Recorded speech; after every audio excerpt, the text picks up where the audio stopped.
Welcome friends my YouTube channel. तो ये Lenovo के 8 नोट है फ्रेंड्स, और इसमें जो प्रॉब्लम थी डिस्प्ले लाइट की प्रॉब्लम थी। इसको मैंने जस्ट अभी रिपेयर किया है। इसमें जो इशू था कोई बड़ा इशू नहीं था, बट उसको रिपेयर करना ही हमारा मेन मकसद होता है कि यार हमें इस चीज़ को करना है। अगर यदि हम उस चीज़ को छोड़ देंगे तो आगे चल के हम वर्कआउट नहीं कर पाएंगे। तो ये मैंने इसको रिपेयर किया है। रिपेयर करने में मैंने किन किन चीज़ों को ध्यान में रख के इस चीज़ को रिपेयर किया है, तो चलिए उस चीज़ के बारे में हम आज डिटेल में जानकारी लेते हैं। मैंने ये फ़ोल्डर भी इसमें नया लेके आया ताकि ये चेक हो सके कि फ़ोल्डर का इशू है कि डिस्प्ले लाइट का इशू है।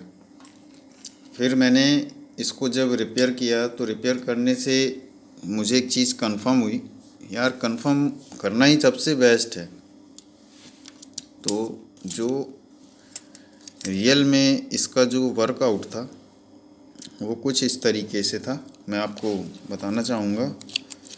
उम्मीद करता हूँ कि आपके समझ में भी आएगा। देखिए, इसमें जो है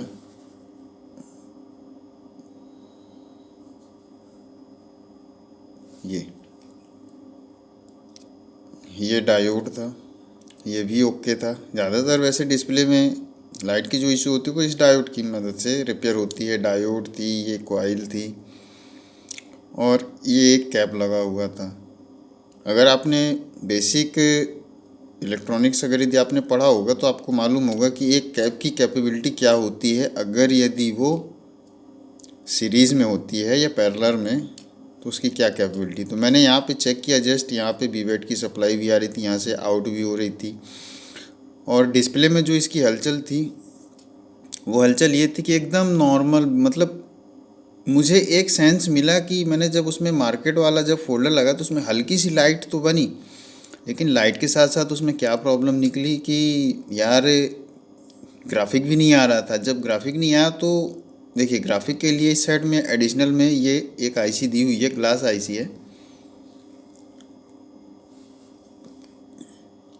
ये ग्लास आईसी, और यहाँ पे जो ये -5 और जो +5 के जो वोल्टेज बनते हैं, तो मैंने देखा कि इसमें +5 तो बन रहा था बट -5 नहीं बन रहा था। जब -5 नहीं बना तो मेरी कोशिश थी, देखिए इसमें कोई वाटर डैमेज भी नहीं था, पीसीबी एकदम क्लीन थी। बस इसको बेसिकली एक किसी इंजीनियर ने टेस्ट किया था और फिर रिपेयर किया उसने, शायद रिपेयर नहीं हुआ तो ये केस मेरे पास आया। तो मैंने क्या किया कि जस्ट इस आईसी को निकाल के मैंने इसको रिवॉल्व किया, रिवॉल्व करके लगाया, और उसके बाद जब इस पर चेक किया तो यहाँ पे -5 बन रहा था, क्योंकि इसमें -5 का ही मिसिंग था और ज़्यादा कोई ऐसा बग नहीं था इसमें कि रिपेयर ना होता। तो मैंने इस आईसी को, ये ग्लास आईसी जो है, इसको मैंने जस्ट रिवॉल्व किया, क्योंकि देखिए यहाँ तक का जो सीन था, ये इस लाइट सेक्शन का जो सीन था, लाइट इसमें जब ही एक्टिवेट होगी जब यहाँ से इसका सिग्नल यहाँ पे स्विच होगा इस आईसी में। यहाँ से इस आईसी में जब तक ये स्विच नहीं होगा तो लाइट कैसे बनेगी, और जब हमारा -5 नहीं जनरेट होगा तो हमारा वर्कआउट नहीं होगा। अभी के जो एडवांस सेट आ रहे हैं उनमें एक अलग चीज़ है कि भाई -5 +5 का जो है वो दूसरी आईसी में दे दिया गया, लेकिन जब इस तरीके का केस आए और अगर यदि हमारी ग्लास आईसी रहे तो हमें जो जोर देना है वो इस ग्लास आईसी में देना है जोर, ना कि अदर सेक्शन पे। क्योंकि जब तक आप पहले कंफर्म ये करो कि भैया हमारा 5 और -5 और +5 बन रहा है कि नहीं बन रहा है। अगर नहीं बन रहा तो पहले आप उस चीज़ को पकड़ो, उसके बाद आप उसको रिपेयर करो। तो मैंने जस्ट ये इसकी लाइट आईसी है और ये डिस्प्ले ड्राइवर आईसी है, जो कि डिस्प्ले को सेंस करके यहाँ से सिग्नल देती है कि भाई अब मैं एक्टिवेट हो चुकी हूँ, आप मुझे आगे के लिए कोशिश करो, आगे का आप चेक करो। तो मैंने इस पर हीट दिया और रिवॉल्व किया, निकाला, रिवॉल्व किया और फिर लगा दिया, प्रॉपर वर्किंग पे आ गया सेट, और ये अब फुल्ली लोडेड हो चुका है। अब इसमें ऐसा कोई भी इशू नहीं है। और जो अगले टेक्निकल इंजीनियर ने जो इस पे जो रिपेयरिंग की है वो भी मैं आपको बताना चाहूँगा कि उन्होंने इस चीज़ पे क्या रिपेयर किया। ये आप डिस्प्ले जैक को देख रहे होंगे, इसको उन्होंने रिपेयर किया था कि शायद यहाँ से कोई बग होगा, तो मैंने इसको फिर जस्ट निकाला, इसको रिसोल्व भी किया।